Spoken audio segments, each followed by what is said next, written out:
Okay, so good luck. Thank you. So what happens when this collapses?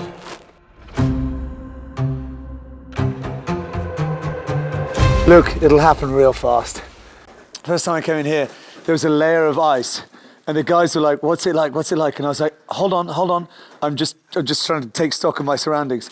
And then the layer of ice that I was lying on collapsed, and they thought the whole ceiling had collapsed on me. Oh. And so there's a huge noise, like, and they were all like, "Oh my God, he's just been killed." And meanwhile, I was there going like, "Is anything else gonna break?" So they were like, "Are you okay? Are you okay?" But I wasn't speaking because I was like, "Shut up." Yeah. And it was all fine. It's literally, it is like being in another planet. I mean, how alien is that? Look at this. Sorry. How is this held up? We're underneath that huge ridge of snow and ice. That people walk over. That we drive over. This is all formed by the stream. So when that lake breaks, the stream bursts through here and the water forms this huge cavern that comes through here. And year over year, this has stayed like this. It changes every year. I mean, but it's never collapsed. No. Wow. I mean, to think how strong ice is. It's like concrete.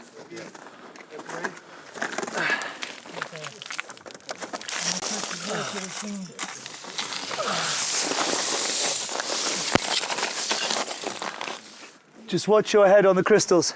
Dun, dun, dun, dun, dun, dun, dun.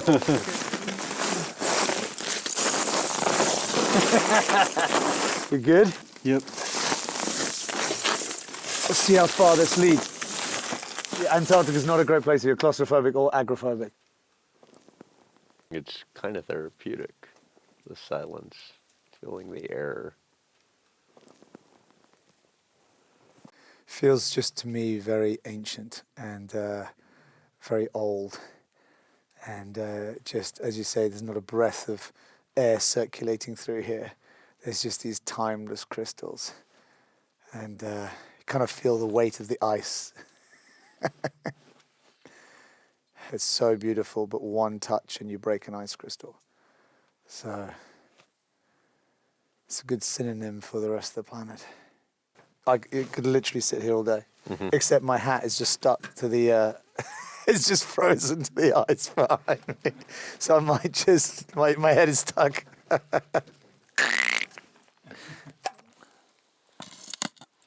It's like going to the movies. We don't get out a lot in Antarctica. But I have, want me to share? Yeah. It's pretty good. I'm not sure what your dentist would say about us eating this, but Like 10,000-year-old ice? yeah, at least.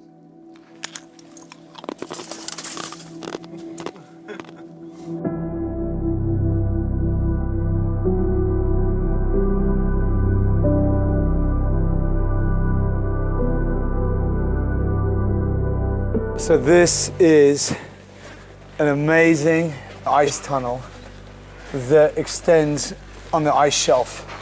So these are formed by meltwater coming through, and it carves through the ice, which is why you have these fantastic alien-style shapes that these ribs that come through. And then the ice is super old and compressed, so there's very little air bubbles inside the ice, which makes it very, very blue. And it goes on for like 300 meters, just keeps going on and on and on. So as somebody who's not normally claustrophobic, with being in summer and above freezing, and the ice melting, and us being under it. How's your comfort zone? Let's keep going, because it gets smaller and smaller. If we can move. Hold on. There we go. Try not to spike you. That's very kind of you. Okay, we're gonna keep going. How is it? We can get through. We can? Yeah. All right. Are we out? Yeah, we're out. We did it. So we got back in the truck, and we're going down to right by where the skiway is for our aircraft, we discovered at the back of the skiway, but quite close to the plains, there's this amazing and huge crevasse.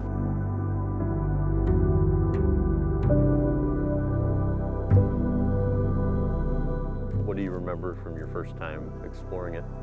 We probe everywhere where we're actually, walking and we're moving, just because we want to be sure. We even have a ground-penetrating radar. So we literally have a radar that we walk around with looking for crevasses. So we get a little idea of what's there.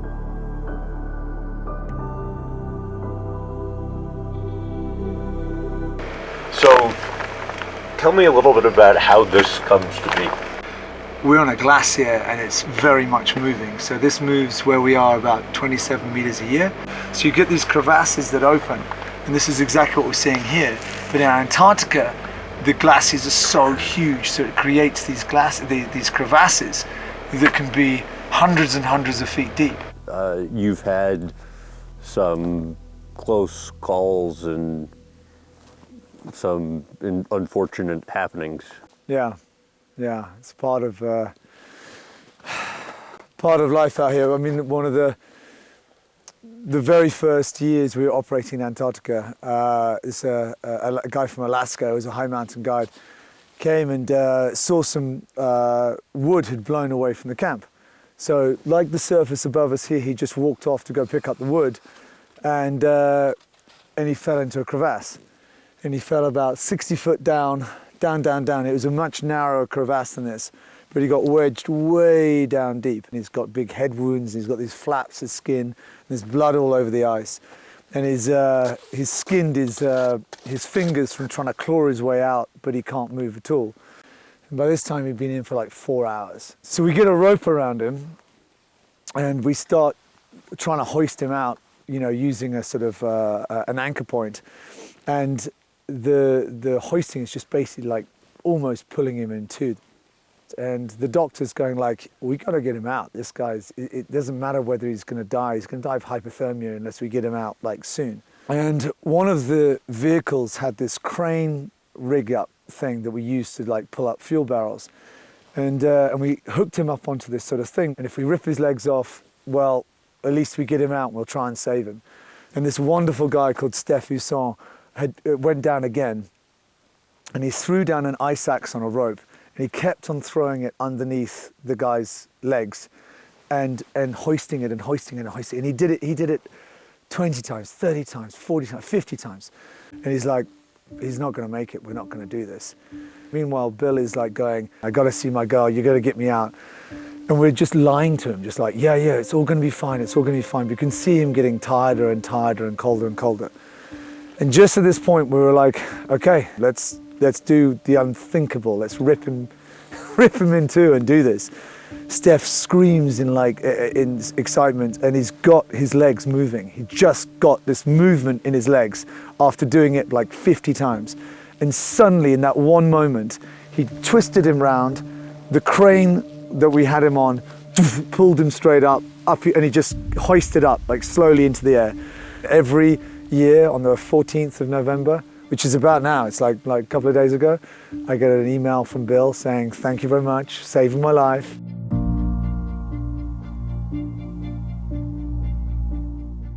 And I told you that story about the guy in the crevasse. Well, that was in there. It's nuts, isn't it? Yeah. I do feel now we really do know what we're doing, We know that. We've been through quite a lot, but we had some tough lessons. Have you been down in there since then? Honestly, it was a pretty traumatic day, and I have no desire to relive it.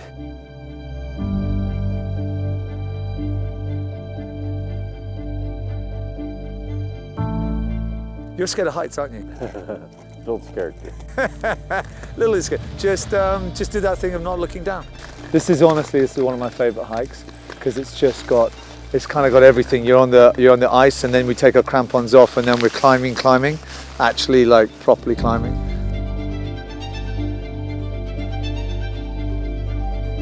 This legit is the best view I think we've had since we've been here. Well, we've had to earn the view as well. We've just done a proper rock face in the wind, super exposed. There's about a 400-meter drop below us right now.